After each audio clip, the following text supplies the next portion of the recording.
Right. Okay, well you say there's no solution to the waste, but there is a solution to the waste, and the solution to the waste is to just leave it exactly where it is, and to have somebody look at it for a million years, you know. So they just have to have all these zombies who are there at the moment, sitting there doing nothing, who are going to just have to sit there, and their children are going to sit there, and their children's children and so on, looking at the waste and making sure that it doesn't leak out of the tanks. And if it starts to look like it's going to leak out of the tanks, they build another tank around that tank, and then they build another tank around the tank that they built around that tank, and so on, you know, to infinity. And that is a solution to the waste, because then the waste will just stay where it is now, and it won't get any worse. And if they make more waste, they'll have to put it inside that tank and leave it there. And as far as contaminated land is concerned, and places like Sellafield and all that, they'll just have to put a fence around it and say, this is contaminated land, do not enter. And so that's the best we can do. I mean, it doesn't help to put it down the hole in the ground. I mean, you may as well put it somewhere where you can keep an eye on it and make sure it doesn't escape. So that's the solution. And why not put a hole in the ground? Ah, well, because then if something goes wrong, you can't do anything about it. That's the point. And what could go wrong there? Well, God, loads of things could go wrong. I mean, the main thing that would go wrong is that it's a hole in the ground is not a secured depository. You know, I mean, you put it into a hole in the ground, and then there's a crack in the hole in the ground, or maybe there's an earthquake, or maybe there's a fault that you didn't know about, or maybe there's some water movement that changes over a period of time. And we're talking geological timescale, so you know, just about everywhere where they've suggested putting it in a hole in the ground has had a geological fault occurring, you know, in the last 1,000 years. Never mind about, you know, the next million years or whatever it is it has for the half-life of these uraniums and plutoniums. So you can't actually guarantee that if you put it in a hole in the ground, something won't go wrong. And you can't pull it out of the hole in the ground. That's the point. I mean, the Forsmark idea is not one in which they put it down in the hole in the ground and then they can take it out if something goes wrong. They can't. They just pop it down and pop the next one down and pop the next one down and so on, and send it all down there, and then they seal it all up. But if something goes wrong, then they can't do anything. Whereas if it's where it is at the moment, at Sellafield or wherever it is, above ground or in some kind of big hangar or big kind of area where they kind of look at it, then they can look at it. And if something goes wrong, they've got all their detectors and their Geiger counters and whatnot, then they can just repackage it and put something around it. But they have to sit there. Yeah, they have to sit there forever. Absolutely, yeah, sure. Well, it serves them right, isn't it? They shouldn't have made it in the first place. And I've no doubt they'll pay them a lot of money for sitting there. So yeah, they can sit there and I mean, maybe they should have special uniforms, like, you know, guard of the nuclear waste, and they could have like special kind of green uniforms with special badges, like Superman or something, you know, and make them feel good.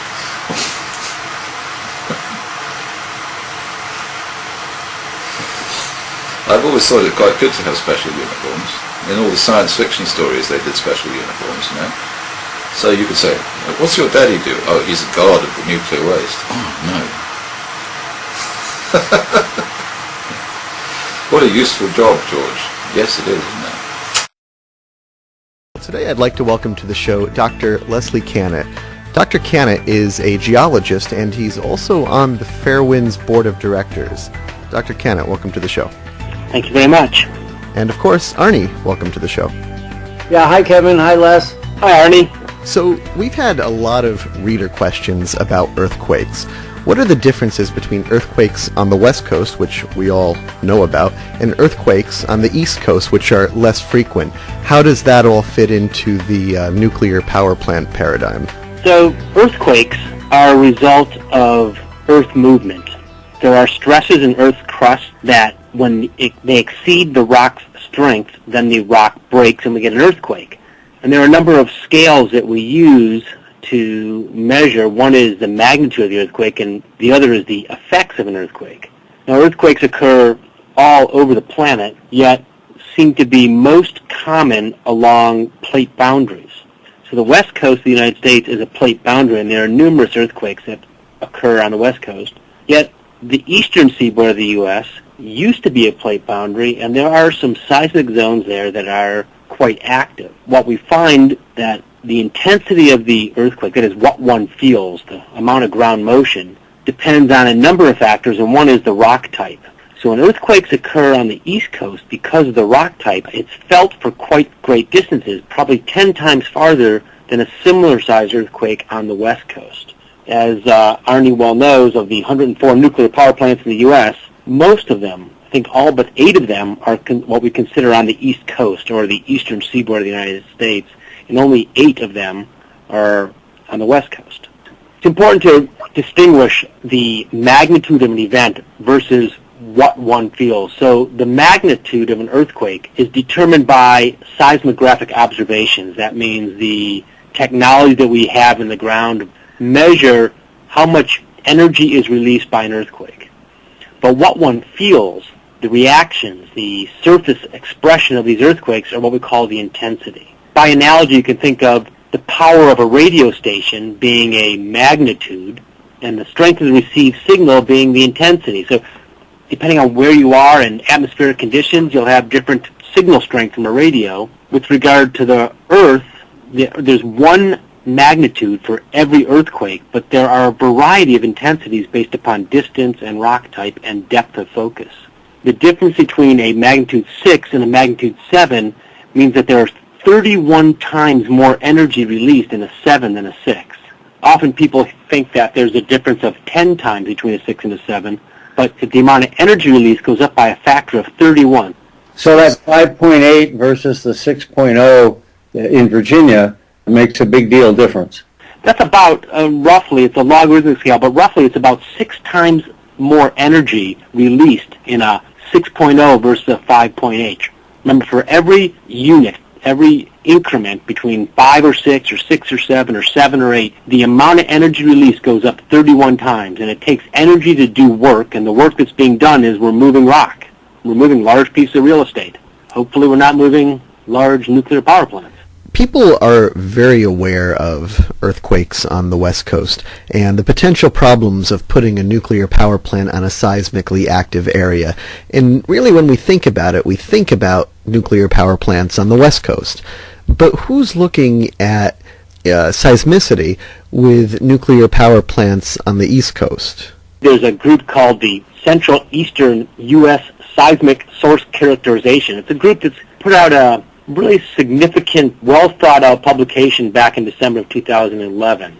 And the idea there was to look at the relationship of our new understanding of the seismicity in the United States and the presence of nuclear facilities. So I would think that the NRC, the Nuclear Regulatory Commission, and the U.S. Geological Survey are aware of these issues. And indeed, what's happened is, as a result of this study, is we found that the likelihood of some problem has gone up many times, several-fold.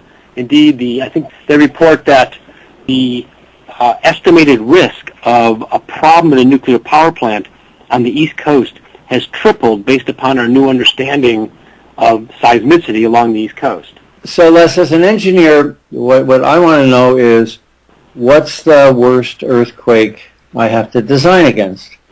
And let's take a look at the one in Virginia.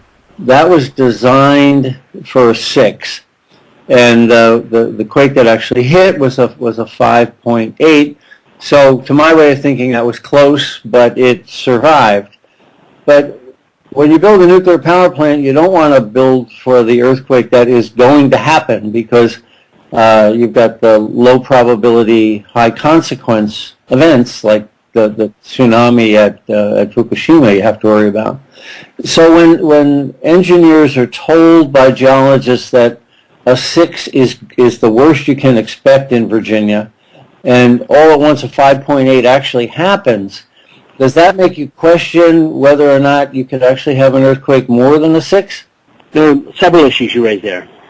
One is, again, just because it is a certain magnitude doesn't mean that that's what one is going to feel. The difference between how big an earthquake is and the intensity depends on a lot of issues. So if the magnitude 6 event was closer to the power plant, or the rock type, or it was transmitted through the rocks in a different way, then a magnitude 6 could do a lot of damage, where another time magnitude 6 a little farther away, a little deeper, on a different fault, even on a different fault the same distance away, might do no damage. So it's more than just looking at the size of the seismic event. It has to do with the location and the long-term history. What we've done in this recent work on reviewing the seismic risk on the East Coast is we had chosen a time period for which we're going to look at the seismic events. The Virginia quake of August of 2011, the 5.8 quake, which is probably the second largest in this region, wasn't included in the data set. So if it was included, I would think that the risks of accidents or damage to facilities on the East Coast would have been greater. So I think, Arnie, in answer to your question is, all of us are short-sighted and all of us have deadlines. So how far back in time do we want to look, as well as at what point do we say we have enough data to make our choices? And it's risk assessment. Now, I can remember pictures of the spent fuel casks at North Anna, which was the power plant nearest to the earthquake. And these casks weigh more than 100 tons. And you could see where the cask had been on the pad, the concrete pad, and you could see where the cask had moved. And these 100-ton casks were displaced by 4 or 5 inches. Now the press reported that as the cask moved, but for the physicists out there listening, really, it's like sliding a tablecloth out from underneath a plate on your table. The cask didn't move at all. The ground moved 6 inches sideways. Well, yeah, that's the basis behind the seismometers that we use, is that we no longer use a pendulum, but if we had a pendulum fixed on an apparatus and the ground moved, the pendulum would remain motionless and the ground beneath it would move. So sure, what you said is a good way to think about it. The acceleration of the ground is what we measure when we think about earthquakes, is how fast is the ground moving relative to a stable object, and having massive dry cask would certainly want to stay in place as the ground shifts beneath it. When you build a nuclear power plant, you have to worry about how fast the ground moves, but then you have to move that wave up in the building. The higher up in the building you are, the more sway you get in the building. And that's something called the amplified response spectra. The higher up you go, the more the building wiggles. Well, on plants that are this Mark I boiling water reactor design, they've got this enormous weight, the nuclear reactor, and the other enormous weight, the spent fuel pool, way up high in the building. So these Mark I reactors actually pose more of a seismic risk. They're harder to build than other designs where the weight is lower.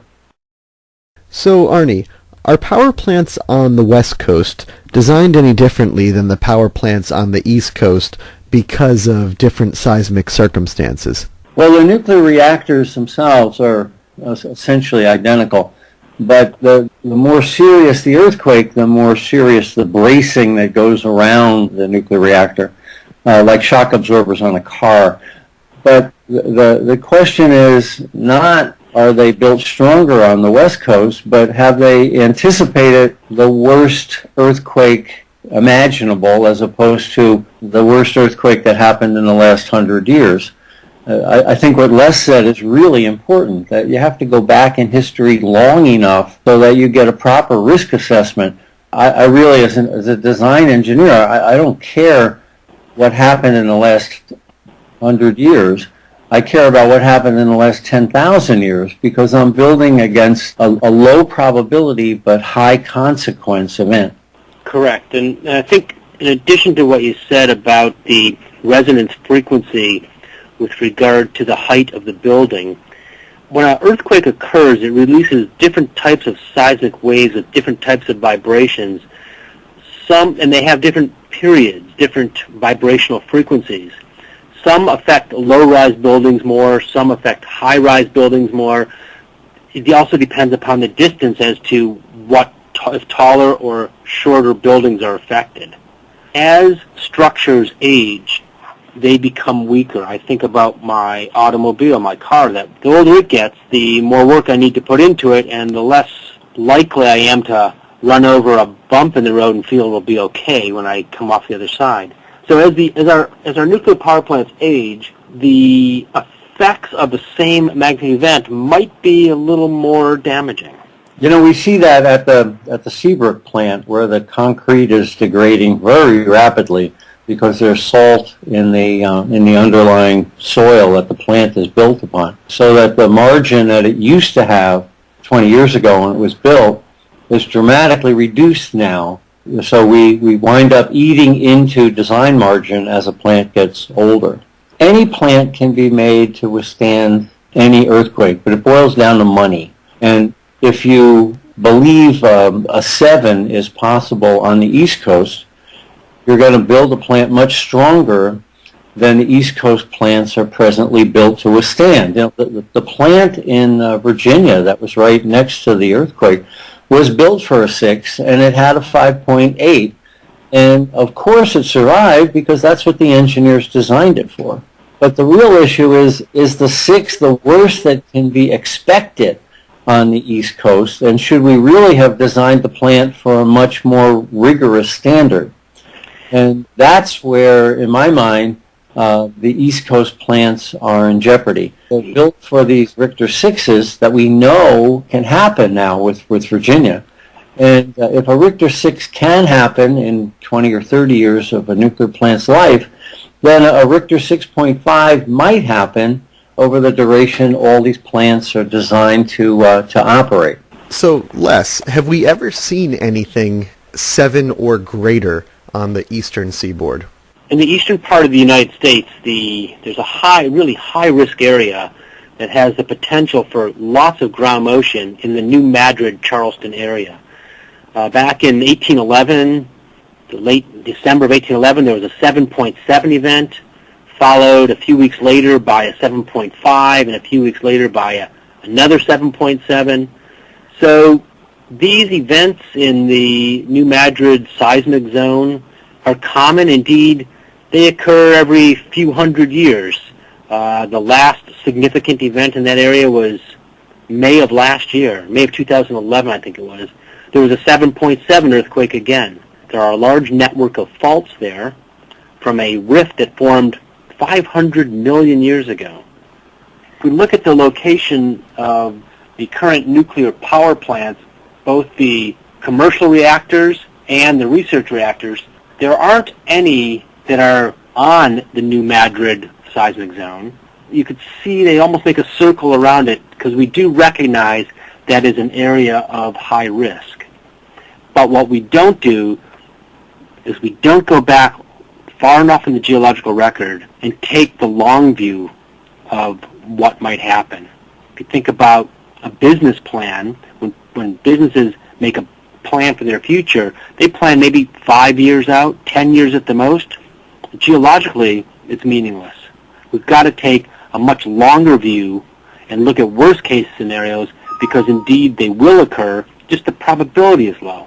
You know, I think that's important, is that people think 30 years is a long time, or the 40-year life of a plant. So if a plant is designed for 40 years and we look at the worse than 100-year flood, for instance, or the worse than 100-year earthquake, we come up with one number. But when you look at the longer span, the once in 10,000-year flood or the once in 10,000-year earthquake, suddenly that changes the picture. And we're not, as a society, we really have a very hard time grasping that low probability events do happen. It's not zero. And Fukushima Daiichi should have taught us that. I mean, the magnitude of the quake and the magnitude of the tsunami, both were not a once in 10-year, once in 50-year phenomena, but it happened.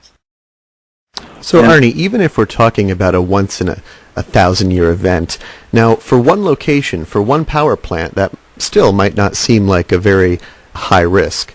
But when you multiply that out by all of the power plants and all of the different locations, does that change things? Yes, it absolutely does. You know, there's 440 nuclear plants in the world right now, and if you believe in what the nuclear renaissance suggests, there could be 2,000 or 3,000 in 10 or 20 years. So The probability of an event hasn't changed, but the number of targets that the event could hit has increased dramatically. So the probability of a plant somewhere having an earthquake that disables it, we call that damages the nuclear core, goes up significantly. As a matter of fact, the worst plant in the country as far as what we call core damage frequency from an earthquake is just 26 miles north of New York City. It's the Indian Point plants. After the plants were built, they discovered a fault that's a mile or two north of the plant, and if that fault were to create a seismic event, the nuclear core would be damaged. Are you talking about the Indian Point 3 plant, Arnie? Yes. It's Indian Point 2 and 3 are on the same site. Right. From the new seismic analyses that were conducted, we've now increased the possibility of risk from the area. It increased by 72%. So now it looks like there's a 1 in 10,000 chance of that plant being a problem. And 10,000, for some reason, 1 in 10,000, those odds seem to be the action stage for the NRC, and I don't know why that is. So it's right there on the border as to what that plant has the greatest risk in the country. But when we talk about risk, it all has to do with probabilities and statistics. We use the same idea when we think about flooding. For example, when you look at probability statistics, although the 100-year flood doesn't mean that you're going to have one flood every 100 years. It says there's a small percentage, a 1% chance of that flood occurring in any given year. And when you look at probability statistics, the 100-year flood, we have an 18% chance of 2 100-year floods occurring within that time period. So statistics can be funny how we look at them, but just because the numbers seem small doesn't mean that we're safe. So when we're talking about a 1 in 10,000 chance, what time period are we talking about? We're saying that some event may occur and the chance is 1 out of 10,000. Is that per year? Is that per decade? When does the clock reset? Yeah, it's a 1 in 10,000 chance every year.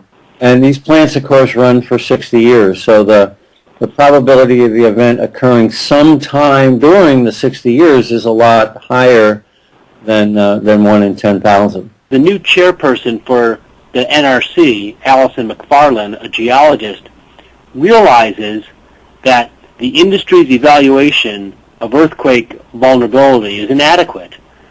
So I think that the NRC is waking up to this problem, but it's going to be an interesting argument as to what we do about it. So let's go to Arnie. Arnie, what is your number one criticism of the NRC and their planning for earthquakes? It's basically boils down to the secret is in the assumptions, and I've said that before in a number of matters. What do they assume is the worst earthquake that can happen?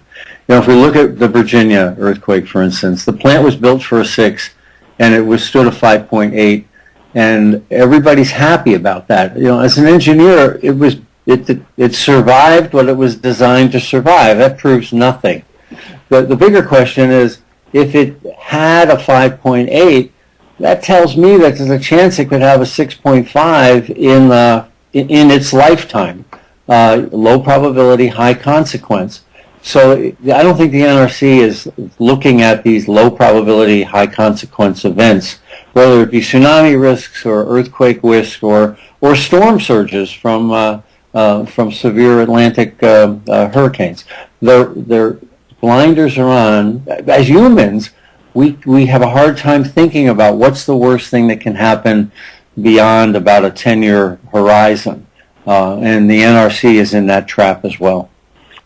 So we've been receiving a lot of emails about fracking or hydrofracking and questions about whether or not that could be connected to earthquakes. If fracking can cause earthquakes, which I don't know, do we have to be careful about doing it around nuclear power plants? Les? Fracking, also known as hydraulic fracturing, does cause earthquakes. It's used by industry to increase the porosity and permeability of tight formations so we can extract the resources. It's been used also to dispose of toxic liquid waste that we bury, that we drill deep into the earth, and we pump the fluids down there to get rid of it. We know that also causes earthquakes. It's been a recent paper published in the journal Geology just last month looked at a link between wastewater injection and earthquakes. Indeed, it produced a 5.7 earthquake from wastewater injection. So hydrofracking does cause seismic events. The issue with drilling is we can use directional drilling. So we might go down several hundred meters and then go laterally for several kilometers.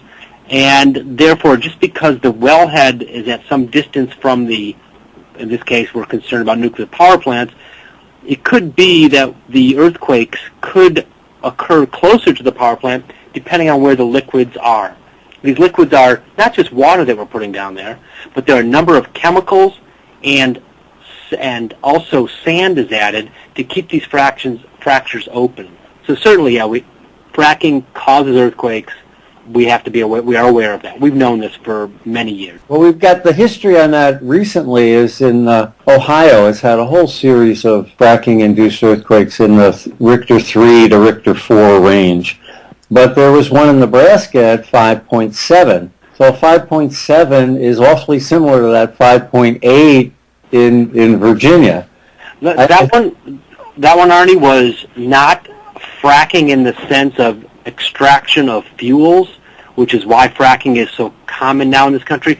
That was a wastewater injection well that produced a 5.7 out there. It's a little bit different. It's the same idea in the sense that the one in Oklahoma is a 5.7, is wastewater injection. I guess the only difference is the purpose of pumping fluids into the ground. Are we pumping the fluids in the ground because they're too toxic to have near the surface?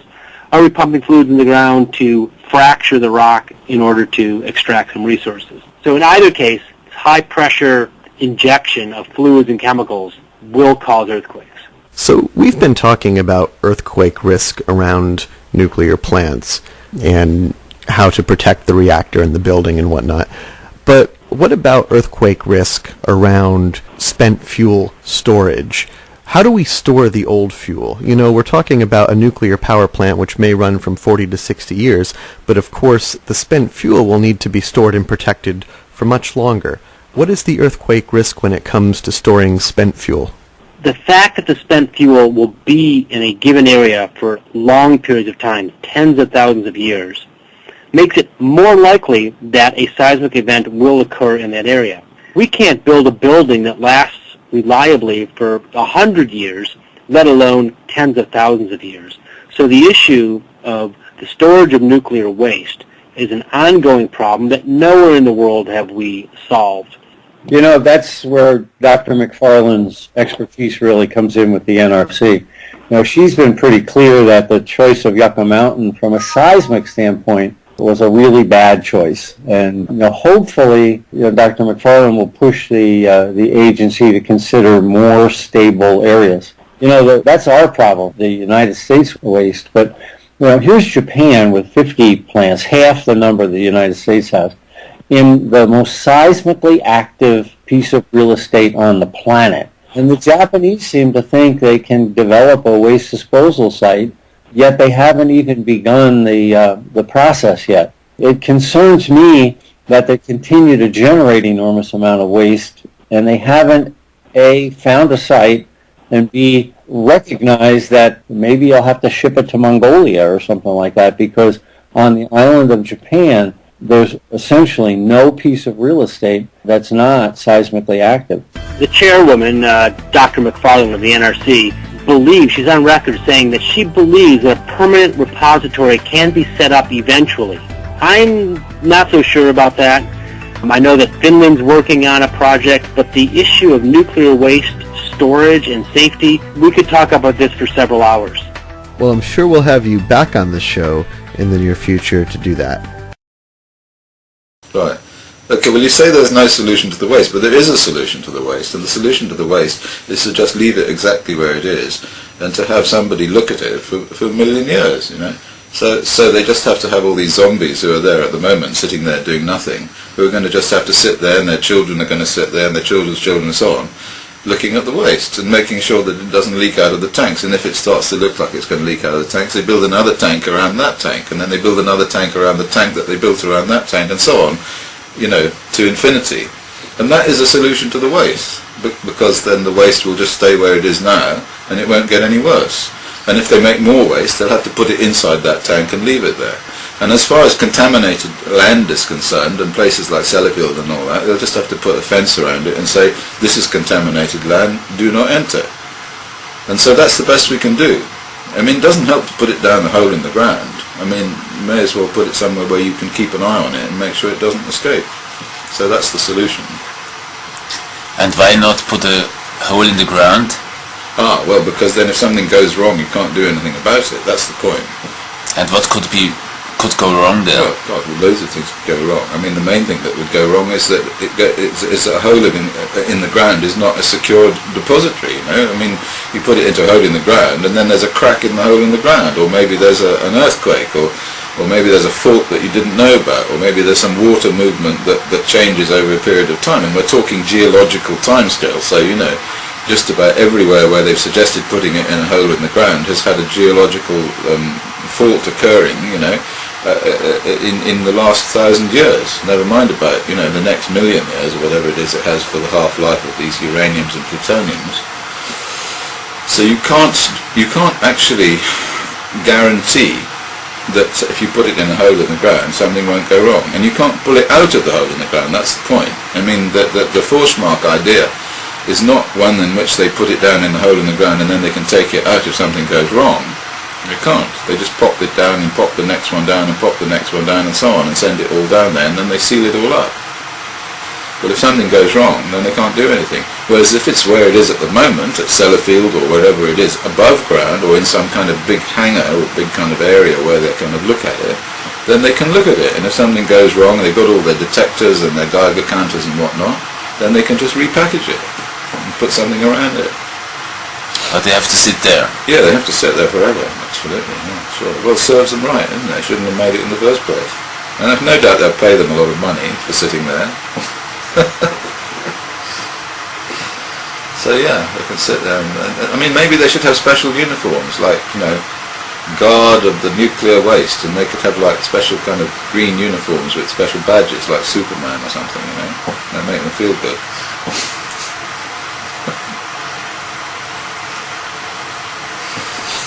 I've always thought it quite good to have special uniforms. In all the science fiction stories they did special uniforms, you know. So you could say, what's your daddy do? Oh, he's a guard of the nuclear waste. Oh, no. What a useful job, George. Yes, it is, isn't it?